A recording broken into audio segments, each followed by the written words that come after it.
அப்ப இந்த சிபிஐ யாருடைய கட்டுப்பாட்டில் இருக்கிறது அதை நீங்க புரிஞ்சுக்கணும்.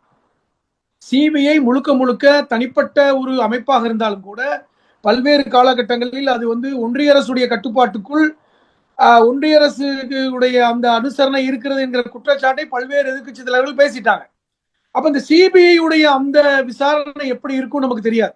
ஆனால் ஒரு விஷயத்தை நம்ம உறுதியாக சொல்ல முடியும், இந்த சிபிஐயை ஒன்றிய அரசு கண்டிப்பாக விஜய் விஷயத்தில் பயன்படுத்தும். இந்த குற்றச்சாட்டை நம்ம முன்வைக்கலாம். ஏனென்றால் விஜயை நம்ம கைக்குள்ள கொண்டு வரணும். இப்ப விஜய் இப்ப சிபிஐ உடைய விசாரணைக்குள்ள வரும் பொழுது கண்டிப்பாக ஒன்றிய அரசுடைய அந்த இன்டர்வென்ஷன் இருக்கும்ல, அப்ப அந்த இடத்துக்கு நகர்வார். நம்ம பல்வேறு தடவை சொல்லியிருக்கோம். கடந்த காலங்களில் கூட விஜய் சிபிஐ விசாரணைக்குள் வந்தார் என்றால் அவர் முழு கட்டுப்பாட்டுக்குள், ஒன்றிய அரசுடைய கட்டுப்பாட்டுக்குள், பாஜகவுடைய கட்டுப்பாட்டுக்குள் விடுவார் என்று நான் மட்டும் இல்ல, பல்வேறு பத்திரிகையாளர்கள் இதை சொல்லியிருக்கோம். அப்ப இதை இதே இடத்துக்கு இன்னைக்கு நகர்ந்திருக்காங்க. அப்ப இது எப்படி போகும்? 2026 தேர்தலுக்கு முன்பாக எல்லாரும் என்ன சொல்றாங்க, ஜனவரிக்குள்ளே விஜய் என்டிஏ கூட்டணிக்கு வந்துருவாரு. அப்ப என்டிஏ கூட்டணிக்கு விஜய் வந்தா மட்டும்தான் அவர் காப்பாற்றப்படுவார். இப்படி எல்லாம் இருக்கிறது பேச்சு. இப்ப அது கேட்டார் போலதான் இன்னைக்கு சிபிஐ விசாரணைக்கு யாருமே சிபிஐ விசாரணை கேட்டு உச்ச நீதிமன்றத்துக்கு போகல. ஆதவ அர்ஜுன் சிபிஐ விசாரணைக்கு போகல. அவர் கேட்டுக்கொண்டது எல்லாமே இந்த எஸ்ஐடின்னு சொல்லி சென்னை உயர்நீதிமன்றம் அமைத்த அந்த விசாரணையை நீங்க தடுக்கணும்னு சொல்லியிருக்காங்க.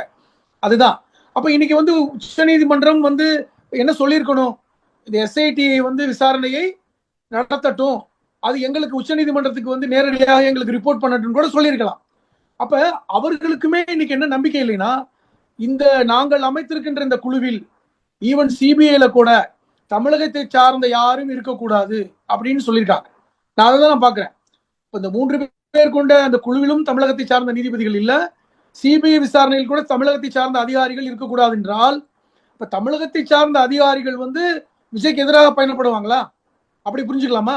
இப்ப தமிழகத்தை சார்ந்தவர்கள் விஜய்க்கு எதிராக காயம் நடத்துவார்களா? விஜய்க்கு எதிரான ஒரு விசாரணையை நடத்துவாங்களா? இப்ப உச்சநீதிமன்றம் அந்த மாதிரி ஒரு தயக்கத்தையும் பயத்தையும் வெளிப்படுத்துதா? அப்படிங்கிற ஒரு பார்வை பார்க்கப்படுதுல. இது நம்ம எப்படி எடுத்துக்கிறது?